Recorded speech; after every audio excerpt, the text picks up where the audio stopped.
So welcome back to another National Apprenticeship Week 2021 podcast with myself, Ruan, from the West Midlands YAAN network, the YAAN obviously being the Young Apprenticeships Ambassador Network. And we're here with another podcast featuring the lovely Georgia. Introduce yourself. Hello, everyone. We're back for podcast 3 today, so it should be exciting. And would our guest like to introduce herself? Hello all, I'm Katy, Katy Love. I'm a solicitor apprentice at Gowling, so I'll be joining in today. How long have you been doing your apprenticeship for then, Katy? So I started at the firm in 2015 as a paralegal apprentice and then moved on to the solicitor apprenticeship in 2017. So I'm 4 years in now, so it's going well. Nice. And how are you finding that? How are you finding that transition from the paralegal into what you're doing now? It was a bit of a jump because obviously the paralegal apprenticeship's level 3 and this is a level 7 apprenticeship, so it does get more difficult with time. But yeah, it kind of just progresses naturally and you do just kind of adjust with it. So it's been good. Oh, that's brilliant. And just for the audience, can you remind them what a level 7 is in terms of an apprenticeship? Yeah, so level 7 apprentices are studying like a degree, so it's the highest form of apprenticeship. So I'm currently studying my law degree, and then at the end of the degree I'll qualify as a solicitor. So there's lots of solicitor exams I have to sit. So it's the most difficult apprenticeship, but it's a good one to do. That sounds really exciting. Following on from that then, what's your training actually like? Like, do you enjoy it? Is it really hard? How do you balance it with work? So I have a whole study day on a Monday, which is dedicated to like doing my degree. And then there's obviously, as all apprentices know, there's a competency element with apprenticeships. So it's kind of juggling that with the studying, but most of the studying I do on a Monday, and you can be quite flexible with how you do your studying. So yeah, it's very learning based for the degree, but obviously you've all got that on the job learning as well. Yeah.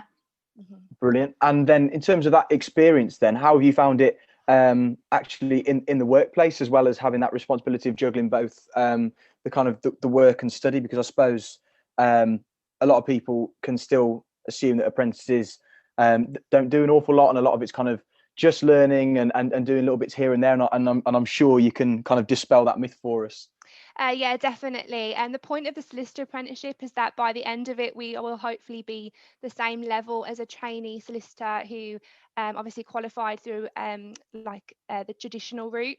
So we are obviously very hands-on. Actually, we have a lot more experience than someone that's come straight from uni and gone into the firm. Yeah. So we have very hands-on learning. And as I'm sure you're both aware from your experiences as an apprentice, it isn't all making tea. It definitely is very hands-on. I'm very client-facing, have my own workload.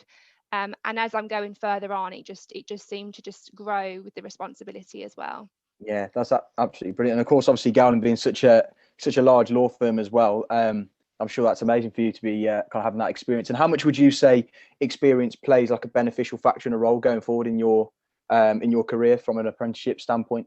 I think experience is really important because obviously traditionally solicitors come from training contracts and studying through uni, but we're doing that now, so we'll have the same level of knowledge, but we'll also have a massive amount of experience.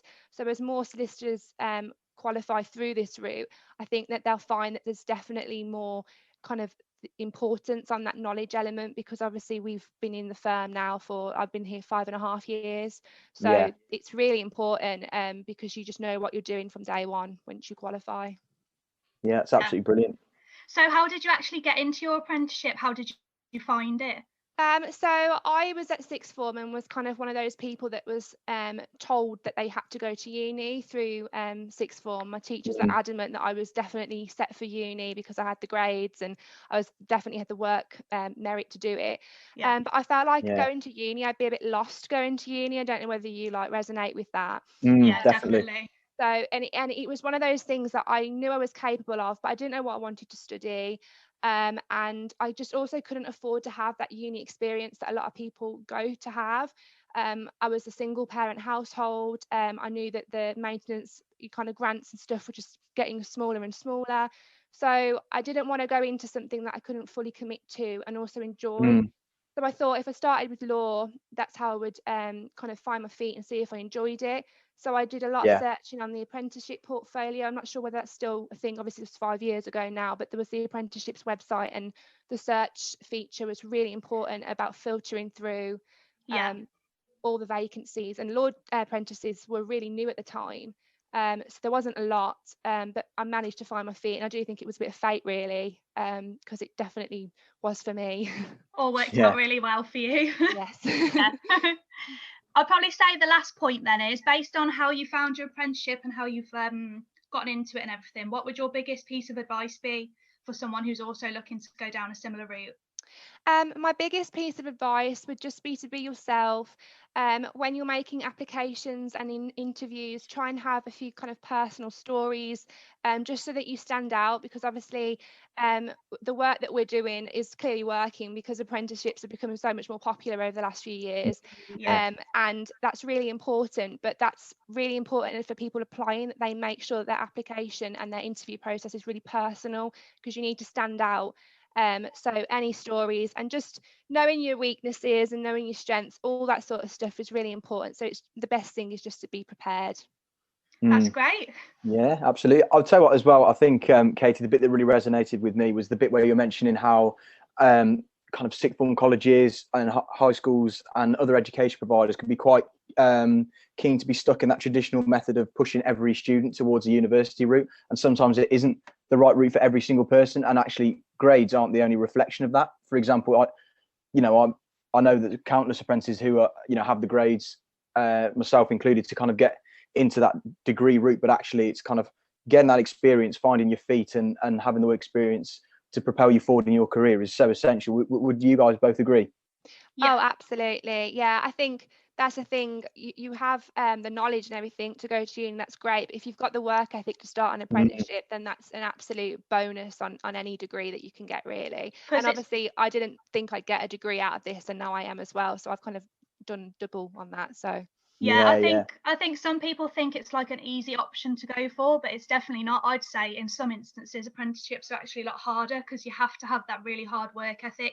You have to be able to manage yourself, manage your time, be able to complete both the apprenticeship training and obviously your on the job learning, and obviously your normal work day-to-day job. So I definitely think it's good that the WMYAAN are going out there and spreading the message and helping to change the stigma that's attached to it, and showing that apprenticeships aren't a lesser route, they're actually a great alternative route to university, and in some instances obviously a lot better, because like you've said, the work experience, the training, all combined, you get the best of both worlds. Absolutely. Yeah, for sure. Well, I think that kind of wraps it up. So I suppose all that's left to say is a massive thank you to our brilliant guest, Katy Love. So thank you so much for being on. And also thank you to Georgia as well for again hosting with this. And we'll catch you on the next episode of the National Apprenticeship Week podcast.